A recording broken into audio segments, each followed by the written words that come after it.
तो हम बात करेंगे यार the last topic of the medieval history, जहाँ पे हम बात करेंगे अबाउट द मराठा एम्पायर की।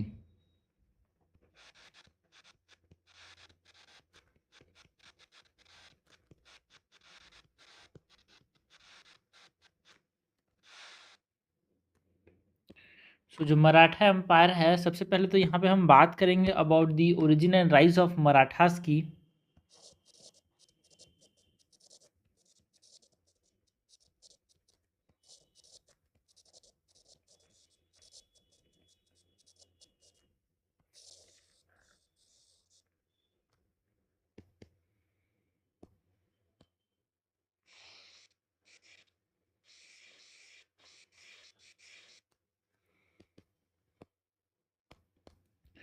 Origin and rise of Maratha से अगर हम बात करें तो जो अर्ली मराठास थे वो कहाँ से थे भाई? जो वॉरियर क्लैन है डेक्कन प्लेन से, वहाँ से उनके डिसेंडेंट्स थे यार।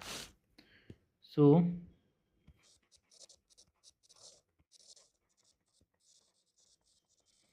Early Marathas are the descendants of warrior clans in the Deccan Plateau।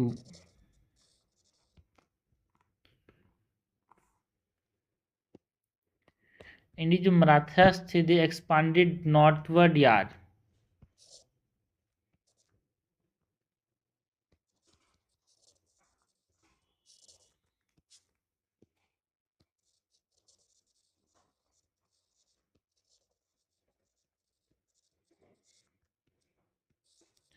Challenge किसको किया? जो मुगल अथॉरिटी है उसको।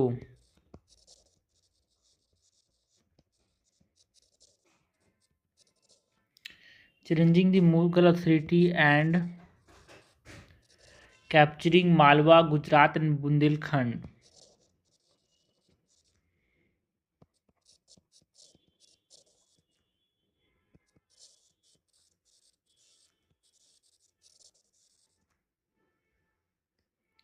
एंड ये मराठास की बात करें तो इसमें एक तरह से जो साम्राज्य है उसको 1674 में शिवाजी ने एक तरह से स्टार्ट किया, जिसको उनको छत्रपति के नाम से जाना गया।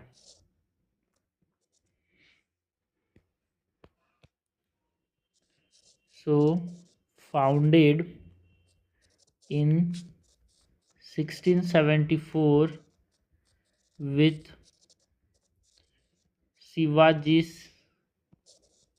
coronation as Chhatrapati. जब छत्रपति के फॉर्म उनको कोरोनेट किया गया तो एक तरह से फाउंड हुआ ये मराठा एम्पायर जो था वो। एंड एमर्ज, मराठा जो थे they emerged as the most powerful entity after the decline of the Marathas यार। मतलब मुगल्स के डिक्लाइन के बाद जो मोस्ट पावरफुल एंटिटी थी वो कौन थी? Marathas. So emerged as the most powerful entity after the decline of the Mughals। तो हमने बात की about the origin and rise of Marathas की।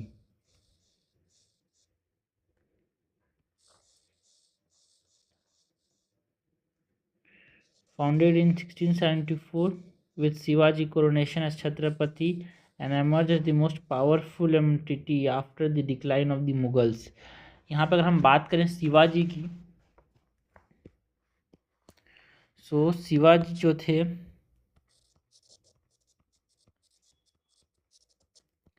ये 1630 से लेकर 1680 तक यहाँ पे जीवित थे। सो इनके ये जो ड्यूरेशन है उसके समय की चीज़ों की अगर हम बात करें, सो ये फाउंडर थे यार यहाँ पे मराठास के।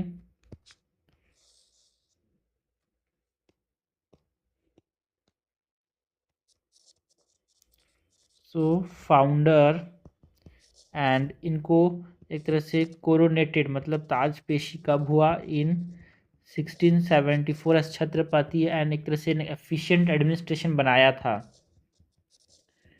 एस्टेब्लाइज्ड एंड एफिशिएंट एडमिनिस्ट्रेशन। एंड ये पैदा कहाँ पे हुए थे भाई? शिवनी जो कि पूना में पैदा हुए थे, टू शाहजी भोसले जो कि एक मराठा जनरल थे बीजापुर सल्तनत के अंदर, एंड जीजाबाई इनकी मदर का नाम था। So born at Shivneri that is Poona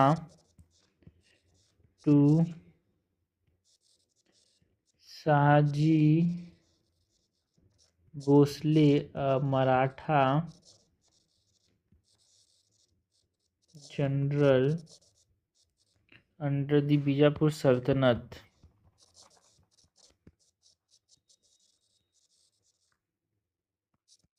and Jijabai.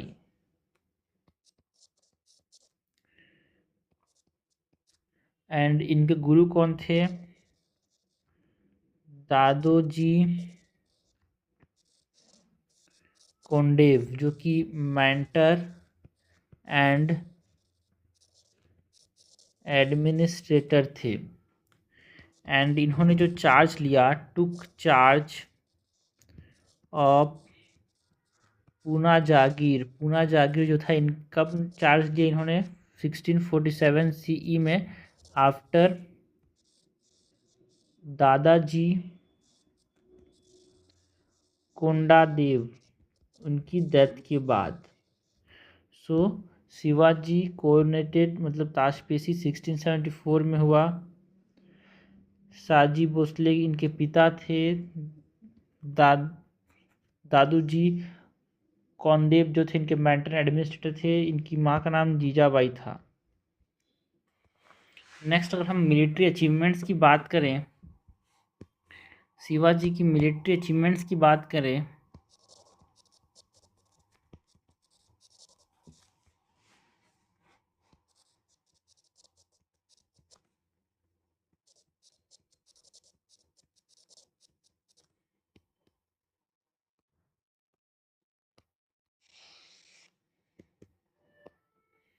So military achievements के अंदर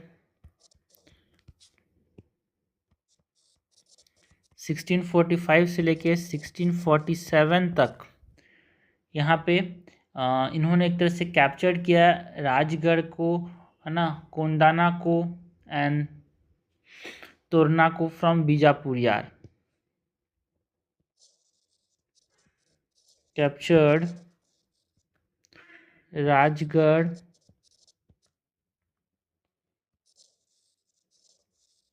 Kondana and Torna from Bijapur. And 1659 के अंदर यहाँ पे इन्होंने जो प्रतापगढ़ है, बैटल ऑफ प्रतापगढ़ में अफजल खान जो कि बीजापुर के जनरल थे उनको मार दिया और पनहाल को यहाँ पे कैप्चर कर लिया। बैटल ऑफ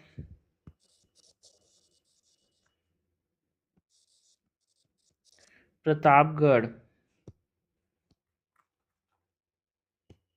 इसमें किल्ड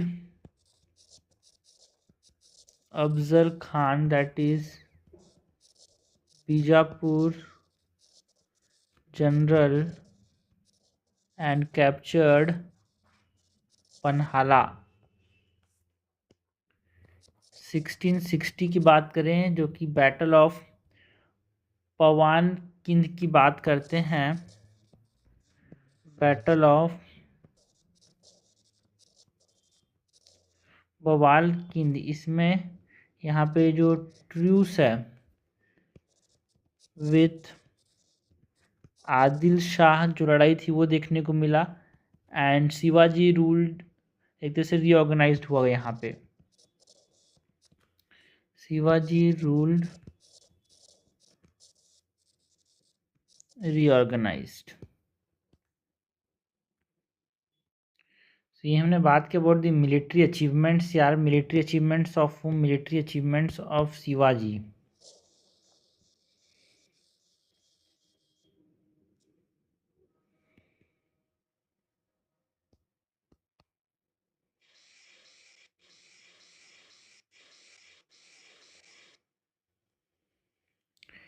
इसके बाद हम बात करते हैं about the war with Mughals की।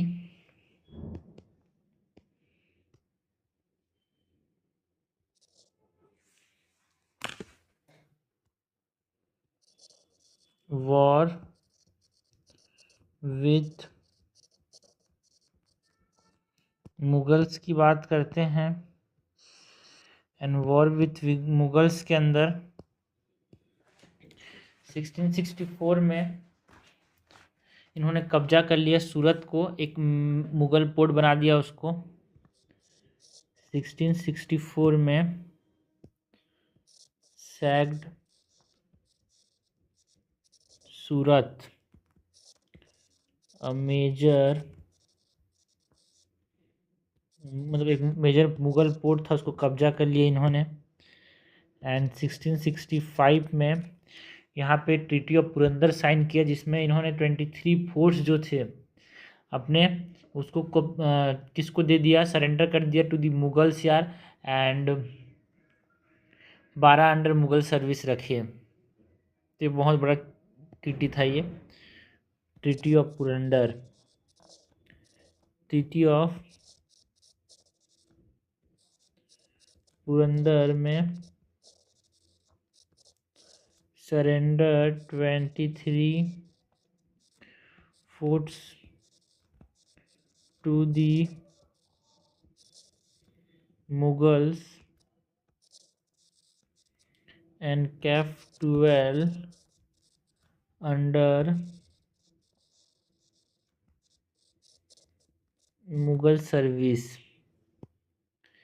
एंड 1666 के अंदर यहाँ पे हाउस अरेस्ट कर लिया गया किसको, शिवाजी को at Agra. House arrest at Agra, जहाँ से चालाकी से वो भाग निकले यार। एंड बैटल ऑफ सालहेर के अंदर 1672 में मुगल्स को हराया भाई। 1672 में बैटल ऑफ सालहेर के अंदर इन्होंने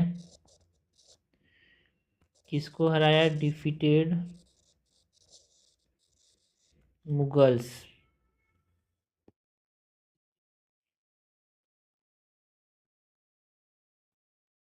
हमने बात की about military achievements and war with Mughals की, जिसमें ट्रीटी ऑफ पुरंदर एक इम्पॉर्टेंट चीज़ है यार यहाँ पे, जहाँ पे सरेंडर किया 23 फोर्ट्स को। एंड बैटल ऑफ सालहेर के अंदर हराया किसको, मुगल्स को हराया मराठास ने ना। अगर हम बात करें तो शिवाजी की बात किया, ठीक है। शिवाजी के बाद हम बात करते हैं इम्पॉर्टेंट मराठा रूलर्स की आफ्टर, है ना, शिवाजी।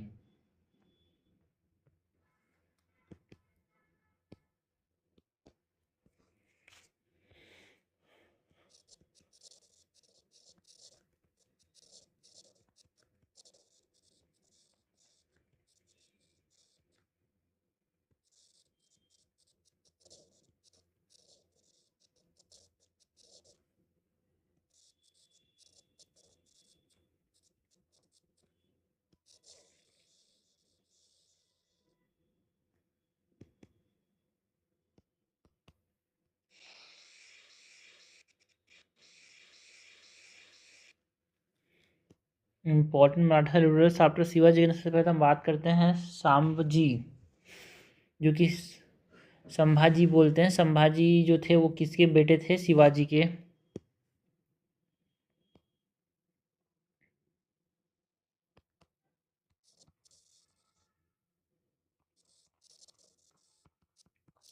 जिन्होंने 1681 से लेके 1689 तक यहाँ पे रूल किया। बट दिक्कत ये हुआ कि इनको मार दिया गया किसके द्वारा, औरंगजेब के द्वारा। सो son of Shivaji and executed by Aurangzeb. इसके बाद जो नेक्स्ट है वो कौन है भाई, यहाँ पे राजा राम। इन्होंने 1689 आफ्टर संभाजी यहाँ पे कमाल संभाला यार, 1687 से लेकर 1700 तक। एंड जो ये राजा राम थे, he continued resistance from Jinji fort.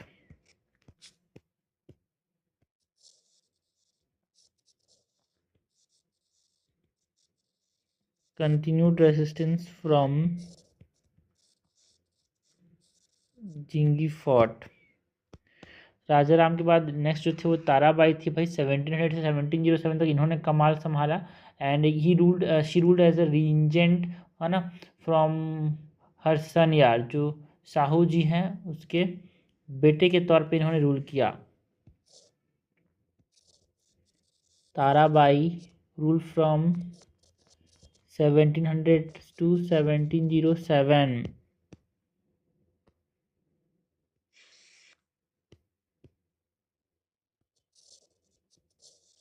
ruled as regent for her son Sahu ji. उसके बाद साहू जी ने यहाँ पे रूल किया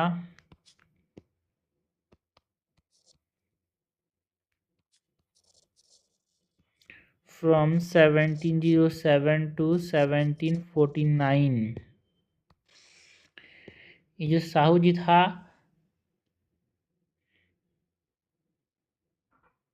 उसने डिफीट किया ताराबाई को in the battle of Khed. So power जो था उसके बाद शिफ्ट कर गया टू द पेशवास। डिफीटेड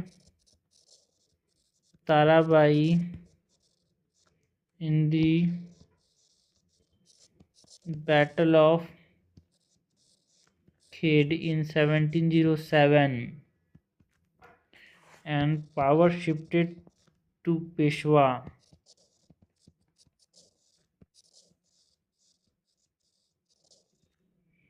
तो ये इम्पोर्टेंट है, बैटल ऑफ खेड़ में ताराबाई हार गई।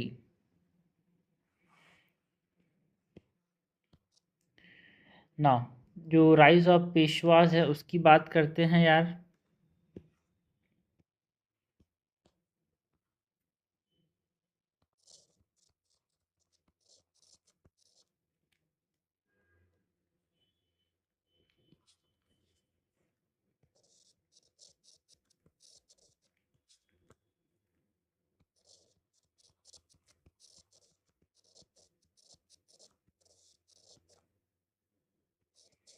फ्रॉम 1713 टू 1880, लगभग 100 साल तक यहाँ पे पेशवास का रूल चला।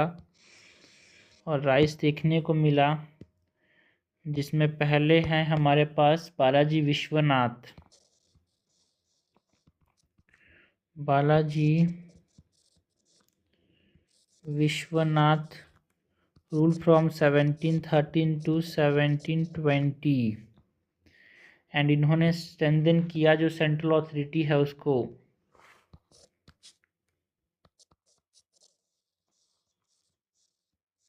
स्ट्रेंथन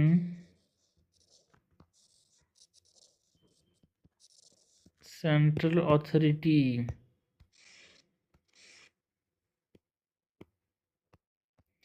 एंड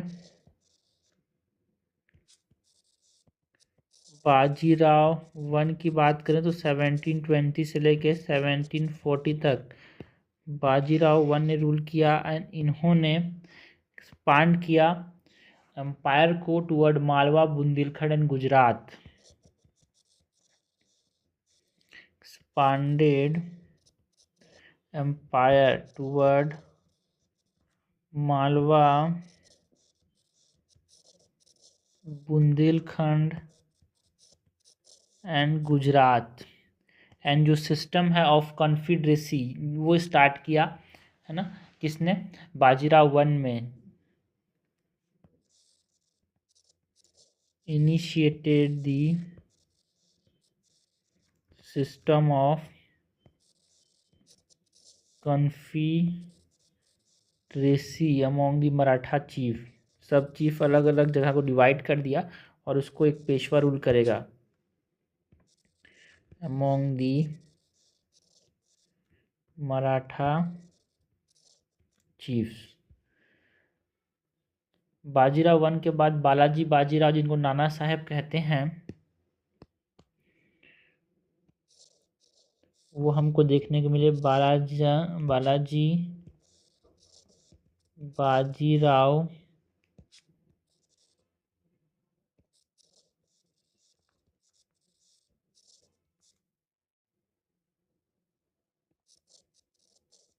1740 से लेके 1761 तक ये हमको देखने को मिले यार। एंड पीक मराठा पावर जो था वो हमको देखने को मिला ड्यूरिंग दी बालाजी बाजीराव। यहाँ पे ये कंट्रोल करते थे दिल्ली को 1758 में। सो पीक पावर पे पहुँच गया था इस समय तक।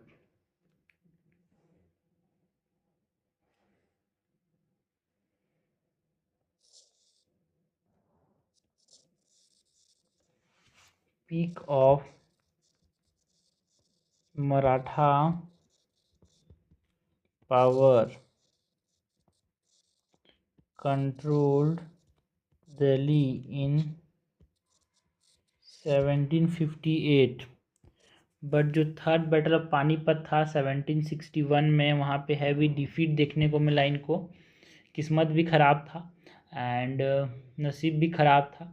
सो हैवी डिफीट देखने को मिला against the Ahmad Shah Abdali. Third battle of Panipat in 1761, heavy defeat against Ahmad Shah Abdali.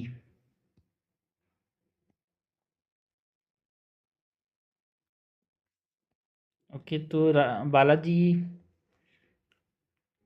Rao one मतलब बाजीराव वन ने एक तरह से कॉन्फिडरेसी का सिस्टम स्टार्ट किया। And third battle of Panipat में बालाजी बाजीराव थे, वो हारे एक प्रकार से अहमद शाह अब्दाली से ना। ये जो स्टार्ट किया था कॉन्फिडरेसी का सिस्टम यहाँ पे बाजीराव वन ने, इसकी बात करते हैं मराठा कॉन्फिडरेसी क्या चीज़ थी यार।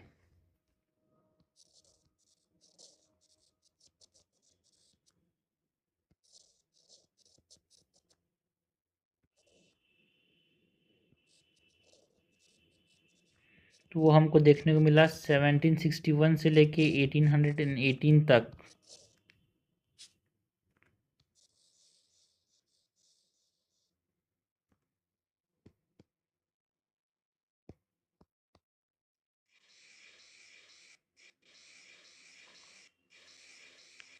सो मराठा कॉन्फिडरेसी के अंदर जो की फैमिलीज थी इन मराठा कॉन्फिडरेसीज, वो कौन कौन से थे?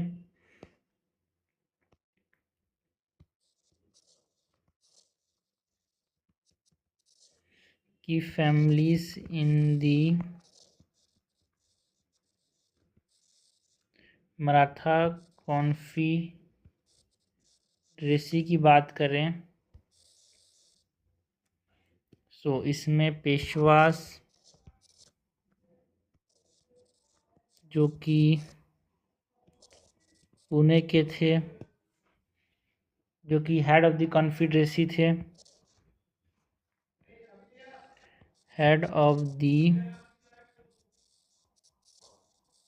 कॉन्फिडरेसी।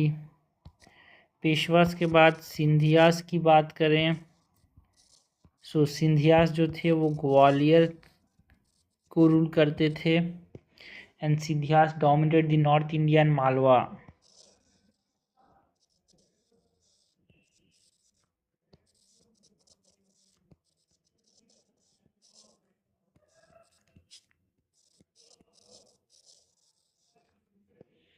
सिंधियास के बाद जो होलकर्स थे वो इंदौर को रूल करते थे, मतलब मालवा। होलकर्स फ्रॉम इंदौर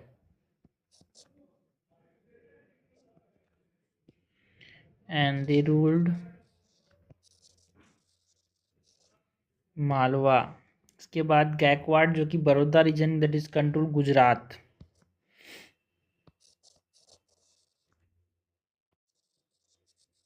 गायकवाड्स ऑफ बड़ौदा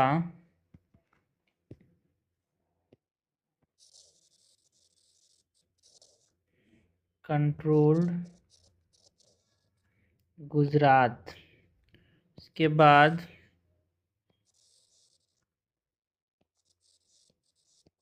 भोंसलेस की बात करते हैं, नागपुर के अंदर controlled central and eastern India.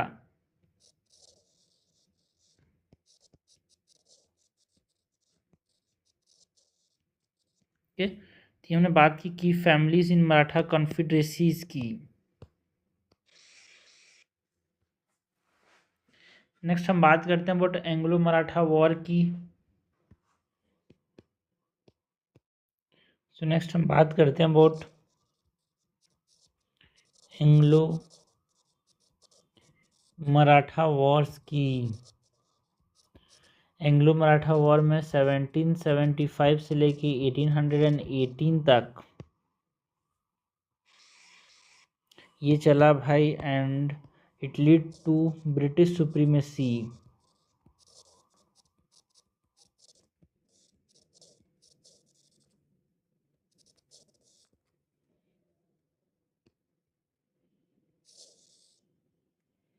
जहाँ पे हम बात करते हैं about the first Anglo Maratha war जो कि 1775 से लेके 82 तक हमको देखने को मिला, जहाँ पे ट्रीटी ऑफ सालबाई साइन हुआ या treaty of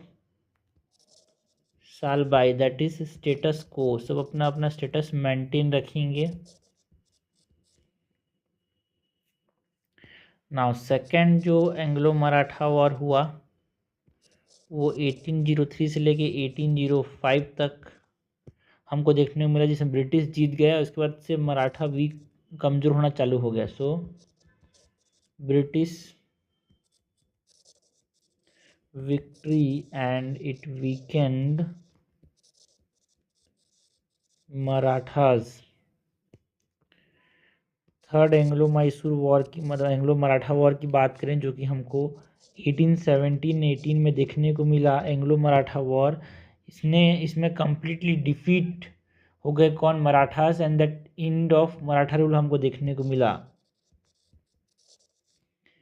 complete defeat and end of Maratha rule. So ये हमने बात की अबाउट मराठा कॉन्फिडरेसी की एंड एंग्लो मराठा वॉर्स की। नेक्स्ट हम बात करते हैं अबाउट मराठा एडमिनिस्ट्रेशन की।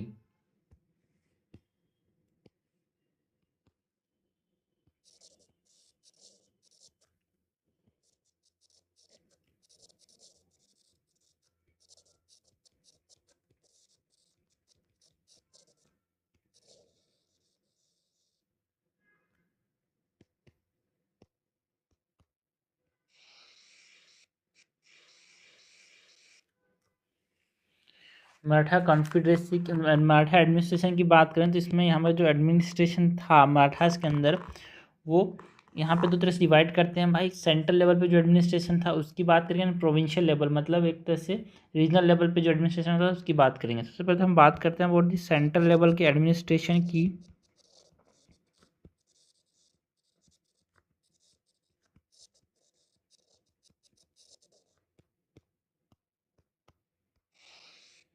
सो सेंट्रल एडमिनिस्ट्रेशन में हम बात करते हैं अबाउट छत्रपति, जिसको सुप्रीम रूलर यहाँ पे कहते थे हम।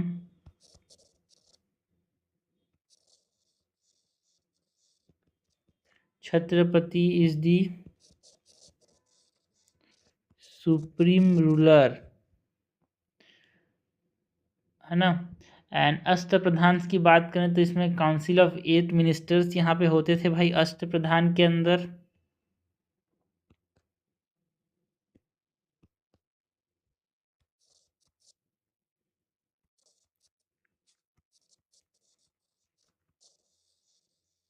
अष्ट Pradhan that is the council of 8 ministers हमको देखने को मिलता था।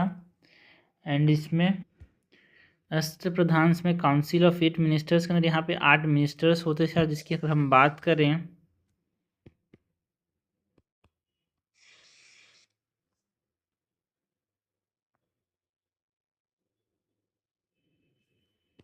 सबसे पहले तो पेशवा होता था, पेशवा और दी प्राइम मिनिस्टर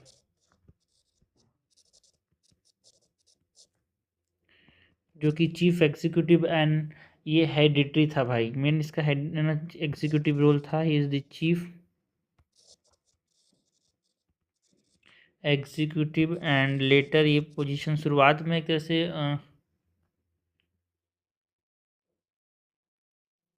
लड़ाई के ऊपर जो ताकतवर रहेगा वो बनेगा, बट बाद में ये हेडिटरी हो गया। पेशवा के बाद यहाँ पे नेक्स्ट जो है मिनिस्टर इज अमात्य। अमात्य है वो फाइनेंस मिनिस्टर होता था।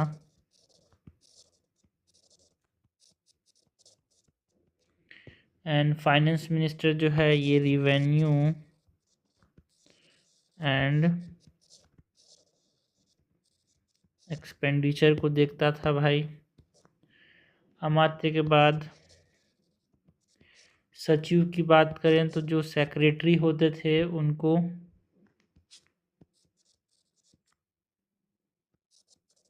सचिव कहते थे।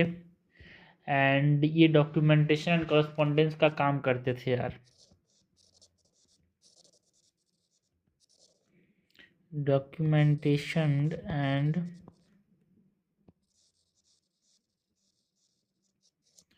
कॉरस्पॉन्डेंस। इसके बाद वकनवीस की बात करें, वकनवीस क्या होते थे भाई? वकनवीस जो थे ये होम मिनिस्टर होते थे।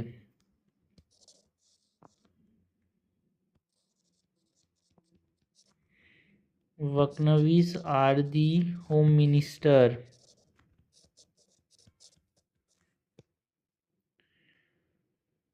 जो कि तरह से इंटेलिजेंस एंड इंटरनल अफेयर्स को देखते थे।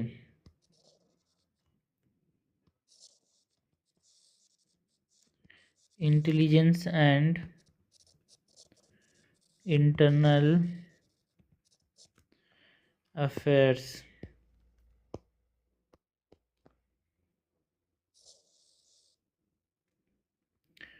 वकनवीस के बाद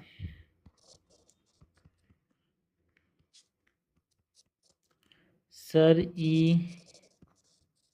नौबात जो कि सर ई नौबात जो कि सेनापति होते थे, दैट इज दी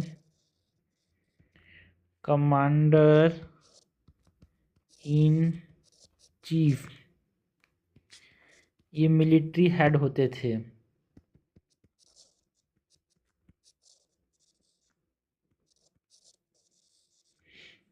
इसके बाद सुमंता जो थे, सुमंता जो कि फॉरेन मिनिस्टर्स होते थे।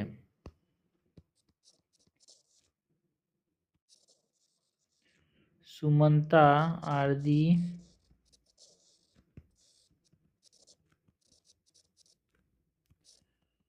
फॉरेन मिनिस्टर्स जिसमें डिप्लोमेटिक रिलेशन देखने को मिलता था।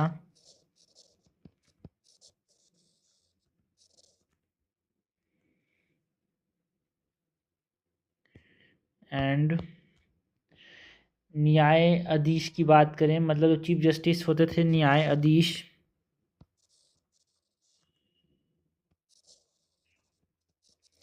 न्यायाधीश मतलब जो चीफ जस्टिस होते थे उसकी बात करें तो ये जुडिशरी के हेड होते थे यार।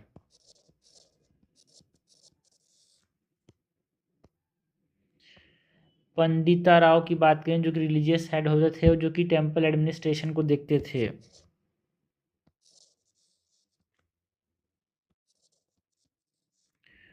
पंडिता राव इज दी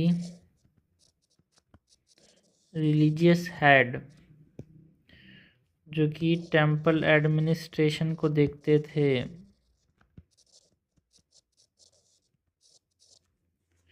कि हमने बात की वो सेंट्रल एडमिनिस्ट्रेशन की, जो अष्ट प्रधान थे काउंसिल ऑफ 8 मिनिस्टर्स की बात की हमने। नाउ सेंट्रल एडमिनिस्ट्रेशन के बाद हम बात करते हैं अबाउट द प्रोविंशियल एडमिनिस्ट्रेशन की।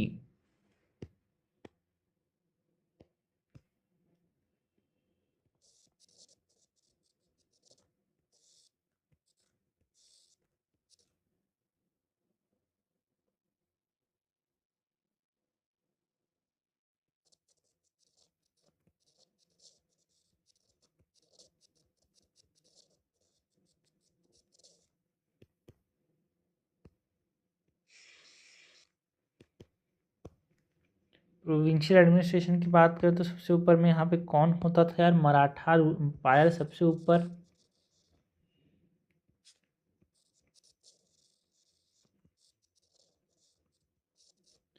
मराठा एम्पायर के नीचे यहाँ पे प्रांत्स होते थे जो कि प्रोविंसेस होते थे यार।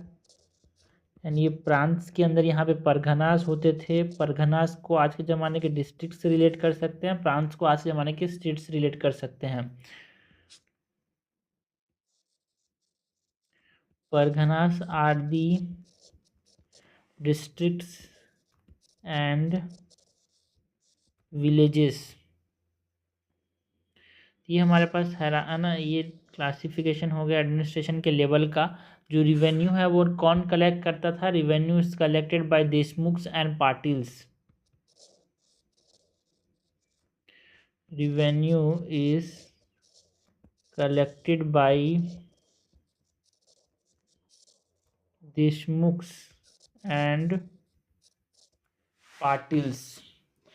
लैंड के क्लासिफिकेशन की बात करें तो ज़मीन को यहाँ पे 3 तरह से यहाँ पे क्लासीफाई किया गया था। एक पैडी फील्ड जहाँ धान उगाया जाता था, गार्डन लैंड एंड हिली tracks.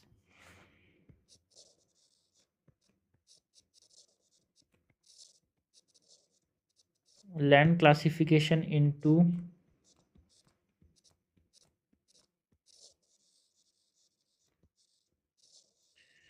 Paddy fields, garden lands and हिली ट्रैक्स। एग्रीकल्चर की बात करें तो एग्रीकल्चर एक मेन सोर्स ऑफ रिवेन्यू था यहाँ पे इनके लिए।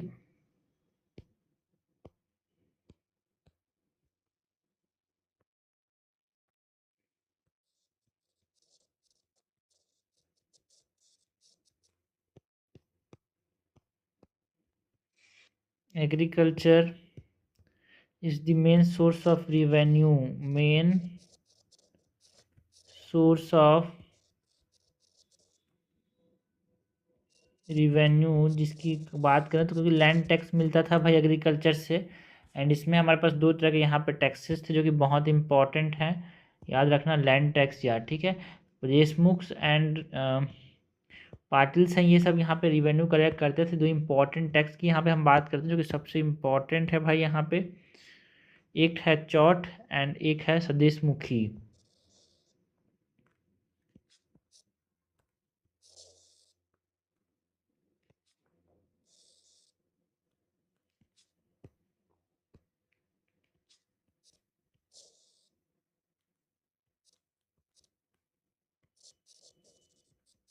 Chat and sardeshmukhi.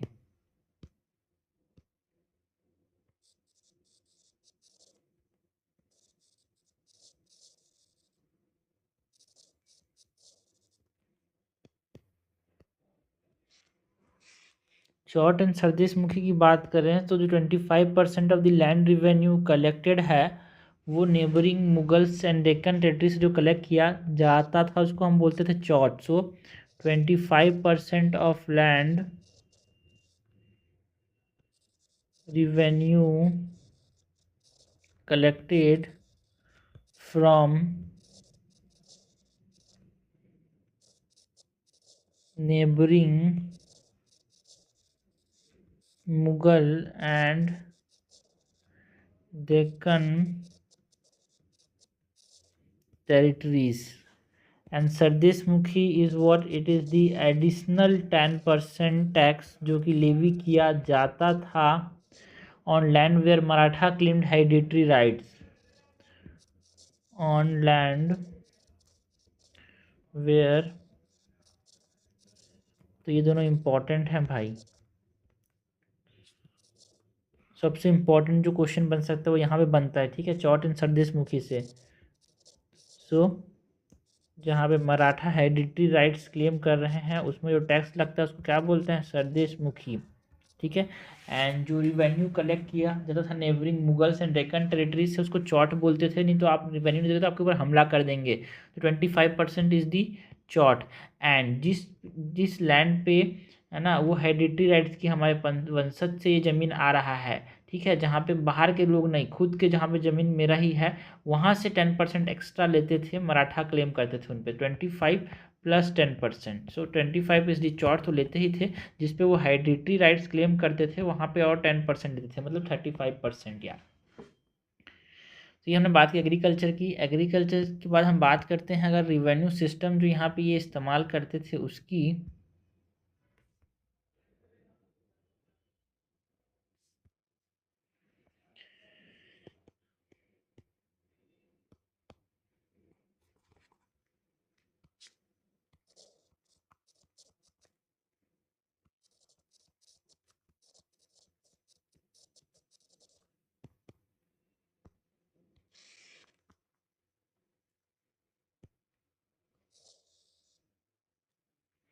So revenue system की बात करें तो यहाँ पे ये जो रिवेन्यू सिस्टम था वो मलिक अंबर जो कि अहमदनगर थे उसके ऊपर मॉडल था यार, जो मराठा से इस्तेमाल करते थे। It is modelled after Malik Ambar's जो सिस्टम है अहमदनगर के ऊपर पर उसके ऊपर बेस्ड था। एंड जो लैंड मेजरमेंट है is done land measurement is done using a rod, जिसको क्या कहते थे, खाती। खाती के से यहाँ पे लैंड मेजर करते थे भाई।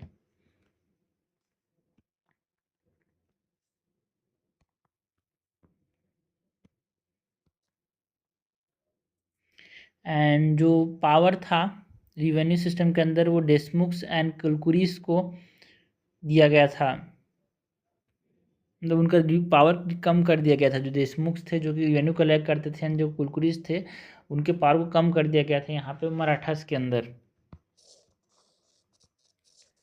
Reduce the power of Deshmukhs and Kulkarnis और कुलकर्नीस। एंड इन्होंने एक तरह से खुद के रिवेन्यू ऑफिशियल्स यहाँ पे बनाए थे जिसको कारकुन्स कहते थे। मराठास जो थे they appointed his own revenue officials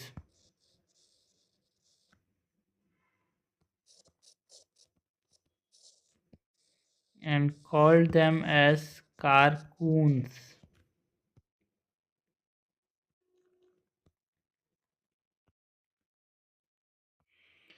तो ये हमने बात की about the agriculture revenue system, है ना, सेंट्रल एडमिनिस्ट्रेशन प्रोविंशियल एडमिनिस्ट्रेशन की। नेक्स्ट अगर हम बात करें trade and commerce, currency, military system, society and culture की,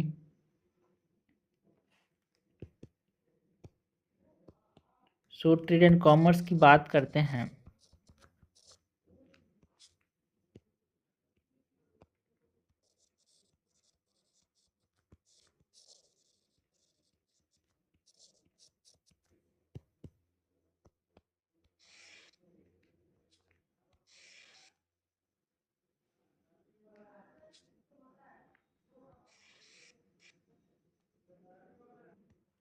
तो trade and commerce during Marathas की बात करें तो ये फ्लरिश करता था यार, ड्यू टू कि ये कंट्रोल करते थे जो ट्रेड रूट है ना उसको। सो flourished due to controlled over trade routes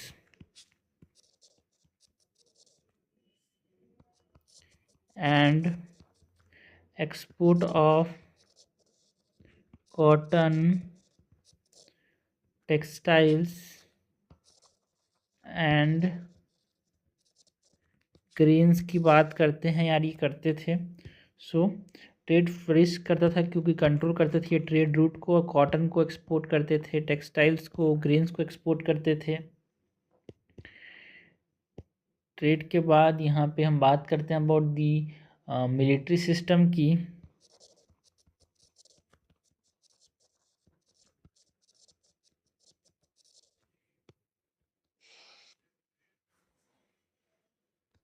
so military strength के अंदर सबसे पहले तो हम बात करते हैं अबाउट दी आर्मी स्ट्रेंथ की।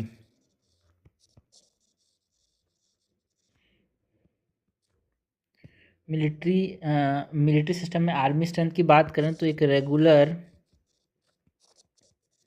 आर्मी हमको देखने को मिलता था, regular army of 30,000 to 40,000 cavalry मतलब घुड़सवार के 30 to 40,000 हमारे पास देखने को मिलते थे, जो कि सुपरवाइज किसके द्वारा किए जाते थे, हवलदार के द्वारा, जिनका एक फिक्स सैलरीज होता था। So supervised bye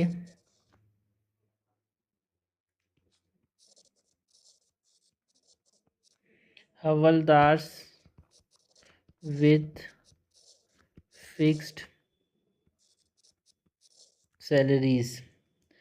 now army strength के बाद हम बात करते हैं about the cavalry based army. Cavalry मतलब जो घुड़सवार थे उसके ऊपर जो बेस्ड आर्मी थी, cavalry based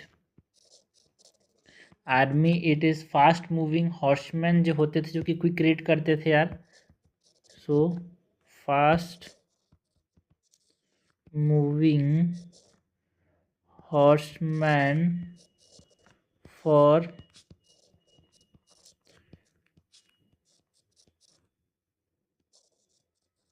quick raids. Cavalry based army के बाद हम बात करते हैं अबाउट कैवलरी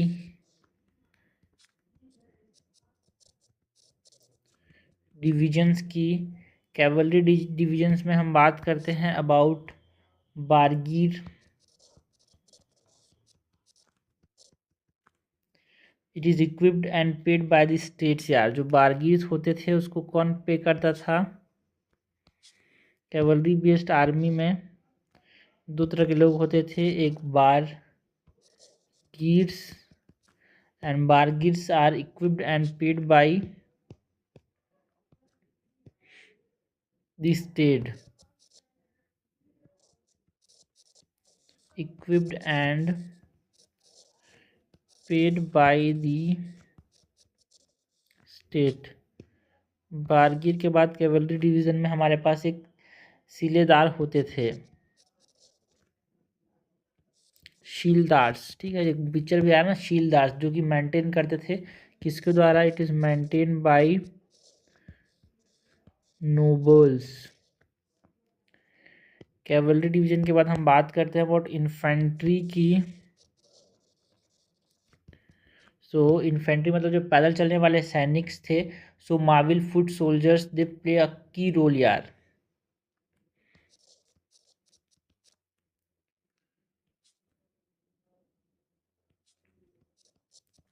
मार्वली फुट सोल्जर्स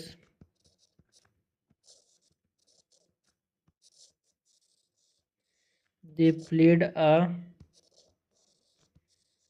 की रोल।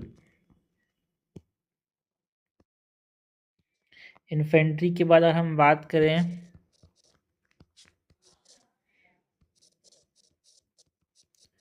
गोरिल्ला वॉरफेयर की, तो वो हमको बहुत कॉमनली देखने को मिलता था मराठास के अंदर यार, जिसको हम गमी, है ना, गनमी कवा, हिट एंड रन टैक्टिक बोलते थे।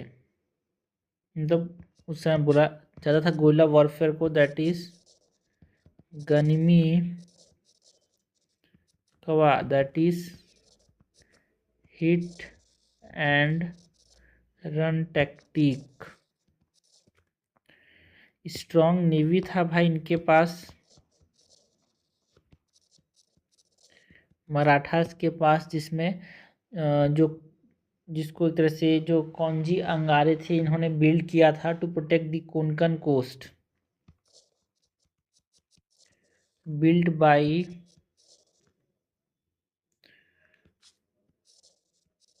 Kanhoji Angre to protect the Konkan coast, मतलब ये इंडिया हो गया, ये महाराष्ट्र हो गया, ये मालाबार कोस्ट के ऊपर वाला जो कोस्ट है उसको बोलते हैं हम कोंकण कोस्ट, कर्नाटका में ऊपर वाला जो। सो हमने बात की कि स्ट्रॉन्ग नेवी जिसको बिल्ड किसने किया था, कौन, कान्होजी अंगरे ने। एंड गामिनी कावा की बात की यार, मावली फुट सोल्जर्स जो थे इम्पॉर्टेंट रोल प्ले करते थे। हवलदार्स जो थे एक तरह से आर्मी स्ट्रेंथ को, हवलदार्स विथ फिक्स सैलरीज होता था यहाँ पे इनके पास। सो मिलिट्री सिस्टम के बाद अगर हम बात करें करेंसी की,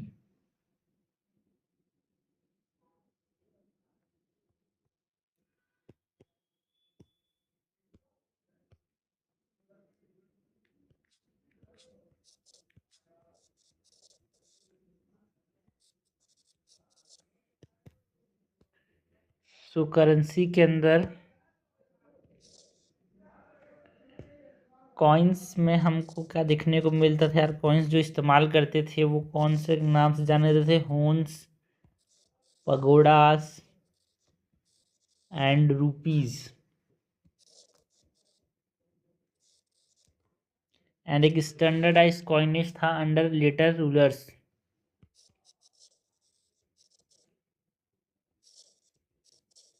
स्टैंडर्डाइज्ड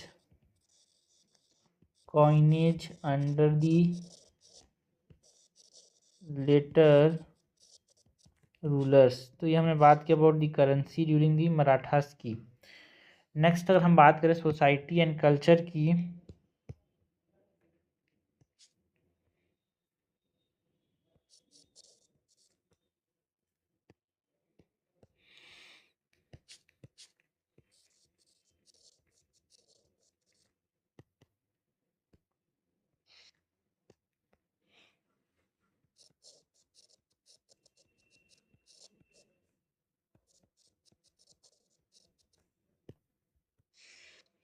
सोसाइटी एंड कल्चर की बात करें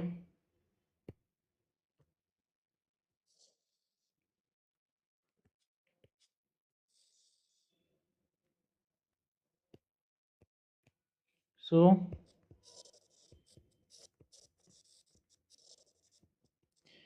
कास्ट सिस्टम हो देखने को मिलता था, मतलब एक तरह से हिंदू सोसाइटी था ना यार, तो ब्राह्मण्स के द्वारा जो रूल किया जाता था, तो एक तरह से कास्ट सिस्टम प्रीडोमिनेंट था भाई यहाँ पे। Predominantly Hindu society with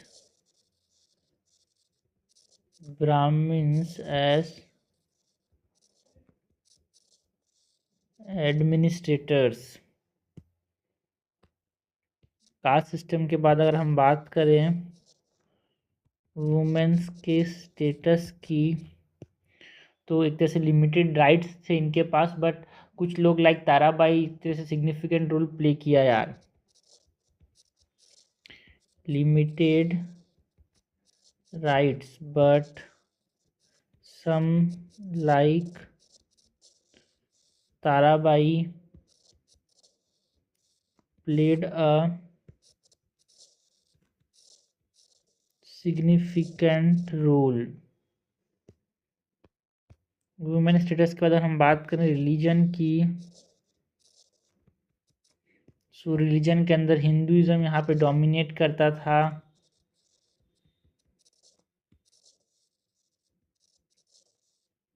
but religious tolerance भी देखने को मिलता था, ऐसे नहीं कि मुस्लिम को भगा देना है। सो दूसरे रिलीजन की तरफ ये टॉलरेंट थे।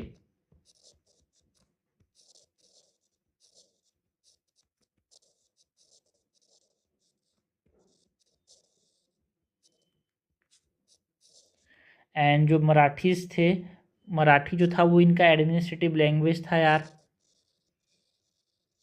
मराठी एज एडमिनिस्ट्रेटिव लैंग्वेज जिसका इस्तेमाल किया जाता था। सो कास्ट सिस्टम की बात करें सो प्रीडोमिनेंटली हिंदू सोसाइटी था ये। ब्राह्मण्स जो थे वो एडमिनिस्ट्रेटर थे, लिमिटेड राइट्स हमको देखने को मिले यार, है ना। रिलीजन के अंदर यहाँ पे हिंदुज़म डोमिनेट करते थे हिंदूज लोग, बट यहाँ पे रिलीजियस टॉलरेंस भी देखने को मिलता था toward other religion. And Marathi जो था वो लैंग्वेज था ऑफ एडमिनिस्ट्रेशन यार। इसके बाद हम बात करते हैं सोसाइटी एंड कल्चर के बाद डिक्लाइन ऑफ मराठास की।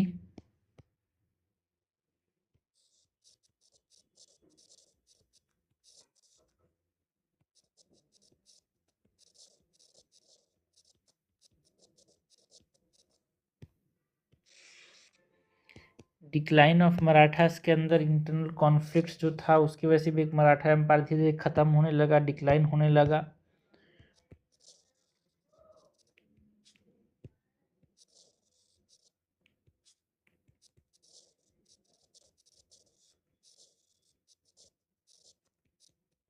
इंटरनल कॉन्फ्लिक्ट्स जो कि सक्सेशन डिस्प्यूट्स के वजह से देखने को मिला। एंड जो फ्यूडल डिवीजन था, लोगों को जो ज़मीन को डिवाइड कर देते कि इसका आप राज करोगे, जो यहाँ पे कॉन्फ्लिक्ट एक प्रकार से था, उसकी वजह से भी यहाँ पे इंटरनल कॉन्फ्लिक्ट देखने को मिले। एंड जो डिफीट था in the third battle of Panipat, उसकी वजह से भी बहुत ज़्यादा यहाँ पे कमज़ोर हो चुका था मराठा एम्पायर यार। Defeat in the third battle of Panipat in 1761। And जो एंग्लो मराठा वॉर्स थे 1775 से 1818 तक, उसके वजह से ब्रिटिश डोमिनेंस एक पर से उभर के आया यार। एंग्लो मराठा वॉर्स की बात करें तो 1775 से लेके 1818 तक ये हमको देखने को मिला। And it led to British dominance. इसके बाद हम बात करते हैं अबाउट ट्रीटी ऑफ बस्सी की। ट्रीटी ऑफ बसिन की, जो ट्रीटी ऑफ बसिन था जो कि 1802 में साइन हुआ यार, इसमें जो पेशवा बाजीराव टू थे उन्होंने ब्रिटिश सोजनिटी को एक्सेप्ट कर लिया। मतलब हम आपके यहाँ पे आपके अंदर काम करेंगे, आपके खिलाफ विद्रोह नहीं करेंगे। Peshwa Bajirao to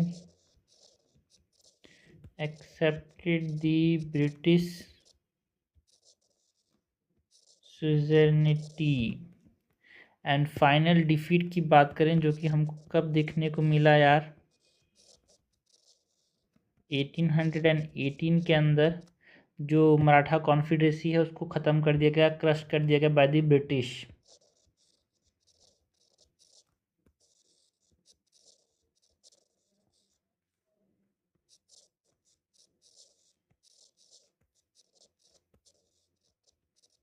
okay, so decline of the Marathas के अंदर हमने बात की अबाउट जो इंटरनल कन्फ्लिक्ट था वो एक कारण था यार। थर्ड बैटल ऑफ पानीपत के बाद बहुत ज़्यादा कमज़ोर हो चुका था ये। एंड ब्रिटिश का जो सोजनिटी था उसका पेशवा बाजीराव टू ने एक्सेप्ट कर लिया ट्रीटी ऑफ बेसिन से।